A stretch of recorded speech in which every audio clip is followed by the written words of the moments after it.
अस्सलाम वालेकुम to everyone students. I hope you all are fine. बच्चों, जैसा कि मेरी आपसे बात चैप्टर नंबर 2 के एमसीक्यूज़ पे चल रही थी, सो स्टूडेंट चैप्टर नंबर 2 के एमसीक्यूज़ पे बेटा मेरी कल लास्ट टाइम जो एमसीक्यूज़ 22 पे आपसे बात चल रही थी, और उस एमसीक्यू को मैं आपको कंप्लीट करवा देता हूँ, एमसीक्यू 22 को। और स्टूडेंट्स, बाकी के जितने सिमिलर एमसीक्यूज़ हैं मैं जल्दी जल्दी आपको करवा के इसको आज लेक्चर में ख़त्म करता हूँ। तो स्टूडेंट, आपके पास है X comma Y 2,3 equal to -4,7। अब देखें स्टूडेंट्स, एक तरीका तो ये है जो रिलायबल तरीका है कि हमने जो है वो मल्टीप्लाई का फॉर्मूला पढ़ा। यहाँ पे लिख देता हूँ स्टूडेंट्स, मल्टीप्लाई का फॉर्मूला ये है कि a कॉमा बी को अगर आप मल्टीप्लाई कराएं c कॉमा डी से, तो सर ये हो जाएगा AC माइनस बी डी और AD प्लस BC, है ना।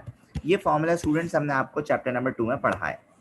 इसी तरह बेटा यहाँ पे तो जब आप इन दोनों को मल्टीप्लाई करेंगे तो ये हो जाएगा 2x minus 3y comma 3x comma 3x plus 2y equal हो गया किसके, -4,7। अब हम क्या करेंगे बेटा, इक्वेटिंग करेंगे।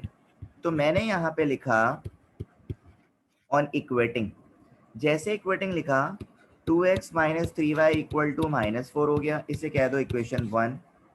इसी तरह ये हो जाएगा 3x plus 2y equal to 7, इसे कह दो इक्वेशन 2। अब करना क्या है स्टूडेंट्स, इन दोनों इक्वेशन में से आपको कुछ ना कुछ गायब करना है। तो आप क्या करें, इक्वेशन नंबर 2 को 2 से मल्टीप्लाई कर दें, ताकि इक्वेशन नंबर 2 को 2 से कर दें और इक्वेशन नंबर 1 को 2 से कर दें, इक्वेशन नंबर 2 को 3 से कर दें। जैसे 2 multiply by 2x minus 3y equal to -4, इस पूरे को आप 2 से मल्टीप्लाई कर दोगे और इसी तरह इसको 3 से कर दोगे, 3x plus 2y equal to 7। जब कर देंगे तो ये इस तरह हो जाएगा ना आपके पास 4x minus 6y equal to -8, ये हो जाएगा 9x plus 6y equal to 21। अब इसको जब आप ऐड कर देंगे ये क्या हो जाएगा, कैंसिल। तो बेटा ये हो जाएगा 13x इक्वल टू 13, और सर x की वैल्यू कितनी आ जाएगी, 13/13। तो ये कितना हो जाएगा, 1। सही है, तो x की वैल्यू आपके पास क्या आ गई, 1, और किसी भी इक्वेशन में आप पुट कर देंगे आपके पास y भी आ जाएगा। सही है, तो मैंने यहाँ पे लिखा put the value of x in equation 1।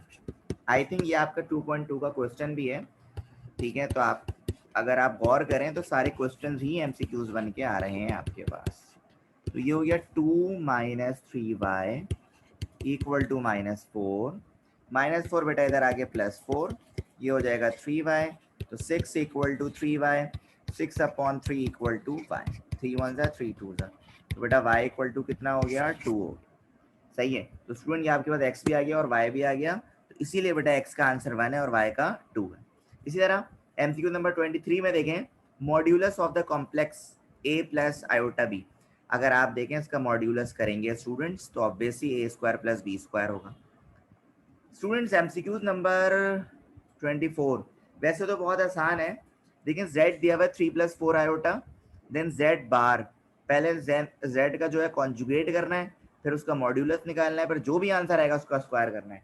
3 काम हो रहे हैं स्टूडेंट्स इसमें, तो चले मैं कर देता हूँ, लेकिन इस जैसे अब जितने भी आएंगे वो आप लोग फिर खुद ट्राई करिएगा, ठीक है। सो स्टूडेंट्स ये आपके पास है z इक्वल टू 3 + 4 आयोटा।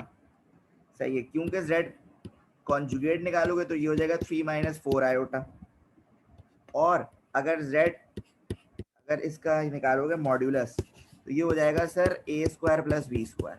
ये हो जाएगा 3 मतलब रियल पार्ट का स्क्वायर, और ये हो जाएगा इमेजिनरी पार्ट का स्क्वायर। तो सर ये हो जाएगा 9 + 16, ये हो जाएगा 25।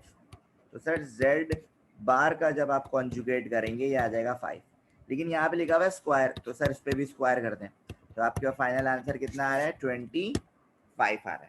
तो इसीलिए बेटा आपने भी यहाँ पे आंसर में क्या लगाया स्टूडेंट्स, 25 लगाया। अब एमसीक्यू नंबर 25 में आपसे कह रहे हैं the multiplicative inverse a, b का या बेटा फॉर्मूला है ये a/a² + b² -b² / a² + b²। ये पूरा आपके पास मल्टीप्लिकेटिव इनवर्स का फॉर्मूला है। इसी तरह एमसीक्यू नंबर 26 को देखें, the conjugate of a complex number. Conjugate तो बेटा आपको पता ही है कॉम्प्लेक्स नंबर का, तो बेटा ये आपके पास हो जाएगा a कॉमा बी का a कॉमा माइनस बी। इसी तरह मल्टीप्लाई का फॉर्मूला मैं आपको थोड़ी देर पहले बता चुका हूँ, और ये आपके पास डिवाइड का फॉर्मूला है 28। ये हम एक्सरसाइज 2.2 में आपसे बात कर चुके हैं। इसी तरह बेटा आपसे कह रहे हैं एमसीक्यू नंबर 29। अब एमसीक्यू नंबर 29 भी बेटा उसी तरह ही है। For what value of x is x plus 3 को इक्वल ले लेना -5 के, ठीक है, और 3 को जो है वो इक्वल ले लेना 3 के, ठीक है। तो ये भी उसी तरह हो जाएगा। इसका आंसर आपके पास क्या आ जाएगा, 8 आ जाएगा। स्टूडेंट्स यू डोंट वरी, ये बहुत ही आसानी से आप सॉल्व कर सकते हैं। अच्छा, अगर मुश्किल लग रहा है चले देख लें, सिर्फ x की वैल्यू निकालनी है ना स्टूडेंट। तो यहाँ पे आपने लिखा x प्लस 3 कॉमा 3 इक्वल है किसके बेटा, -5 3 के। तो आप सिर्फ इसको फोकस रखें, इसको और इसको।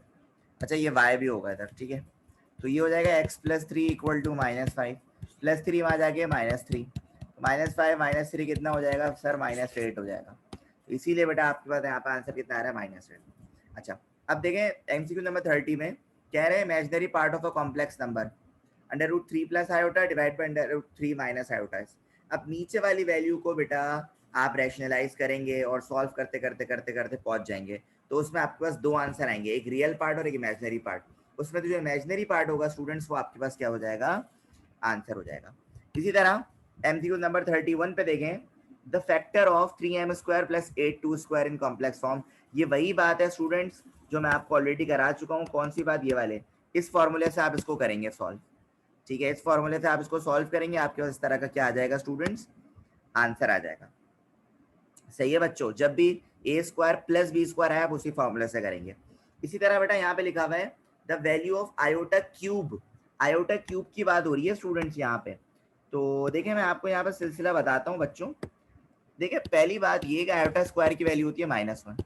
Sir iota square into iota, अब होगा क्या सर, -1 इंटू आयोटा।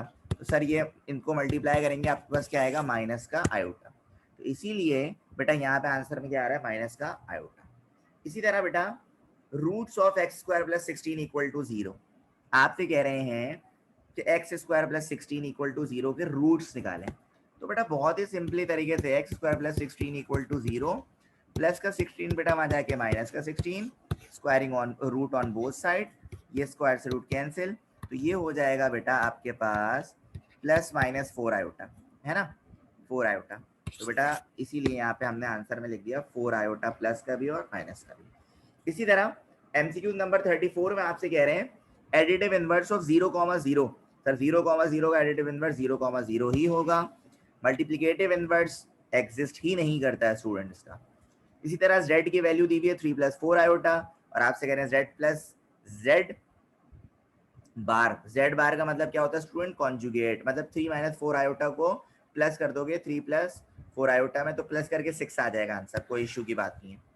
इसी तरह a, b into a/a² plus b, इस दोनों को आपने मल्टीप्लीकेशन से सॉल्व करना है, तो आपके पास आंसर आ जाएगा 1,0। अच्छा एडिटिव इनवर्स कह रहे हैं आयोटा का। आयोटा का एडिटिव इनवर्स वैसे तो माइनस आयोटा होगा और 0,1 भी हो सकता है। z प्लस z बार स्टूडेंट, ये बेसिकली प्लस में हुआ माइनस में, ये प्योरली इमेजिनरी की बात हो रही है। किसकी बात हो रही है, इमेजिनरी की बात हो रही है। अच्छा real part of complex number x plus iota y का होल स्क्वायर, इधर a प्लस b का होल स्क्वायर का फॉर्मूला खोल दोगे स्टूडेंट्स, और इसमें से रियल पार्ट बता दोगे कौन सा होता है, ये रियल पार्ट होता है। इसी तरह 1 - आयोटा की पावर 4, ये किसके इक्वल है स्टूडेंट्स, 1 - आयोटा की पावर 4। तो बेटा देखो इसमें सिलसिला क्या है, a - b का होल स्क्वायर का स्क्वायर लगेगा और कुछ भी नहीं होगा, a² - 2ab प्लस b²। यहाँ पे रखा 1, यहाँ पे रखा 1, यहाँ पे रखा आयोटा, यहाँ पे रखा iota, 1 - 2 iota plus iota square. अब 1 - 2 आयोटा प्लस आयोटा स्क्वायर होता है -1, तो +1 - 1 कैंसिल, यहाँ पे बचा -2 आयोटा। जब आप इसका दोबारा बेटा स्क्वायर कर दोगे तो ये आपके पास कितना आएगा, 4 आयोटा स्क्वायर, है ना। तो 4 - 1 -4 आ रहा है भाई मेरे पास। तो ये आपके पास इसका सही आंसर क्या होगा स्टूडेंट्स, ये -4 4 होगा। सही है। इसी तरह MCQ नंबर 55 में A कॉमा बी इक्वल है C कॉमा डी के, तो बेटा जाहिर है A इक्वल टू सी होगा, B इक्वल टू डी, ये बात बिल्कुल ट्रू है। इसी तरह स्टूडेंट्स MCQ नंबर 56 आपसे कह रहे हैं आयोटा स्क्वायर प्लस आयोटा 4, इन दोनों को प्लस करेंगे 0 ही आएगा। इसी तरह 57 भी है, इसी तरह 58 भी है, और ये 59 स्टूडेंट रिपीट हुआ है। पीछे जो है वो आपसे कॉम्प्लेक्स रियल पार्ट पूछ रहे थे और इधर आपसे इमेजिनरी पार्ट पूछ रहे हैं। इसी तरह z की वैल्यू दी हुई है 3 + 4 आयोटा, आपसे कह रहे हैं पहले z पे कॉन्जुगेट किया जाए, पहले मॉड्यूलस किया जाए फिर कॉन्जुगेट किया जाए। इसी तरह बेटा x की वैल्यू दी हुई है, y की वैल्यू, दोनों को प्लस करना है, -10 आ जाएगा। और बच्चों इसी तरह इसको सॉल्व कर लोगे। तो बहुत ही आसान आसान बेटा MCQs यहाँ पे मौजूद हैं किसके, चैप्टर नंबर 2 के। तो बेटा आई होप चैप्टर नंबर 2 के MCQs आपको समझ आ गए होंगे, और ये हमारे चैप्टर नंबर 2 के बहुत ज़्यादा MCQs स्टूडेंट हमने सॉल्व करवाए, आपको उम्मीद है समझ आ गया होगा। सो अल्लाह हाफिज़ टू एवरीवन स्टूडेंट्स, अल्लाह हाफिज़, टेक केयर।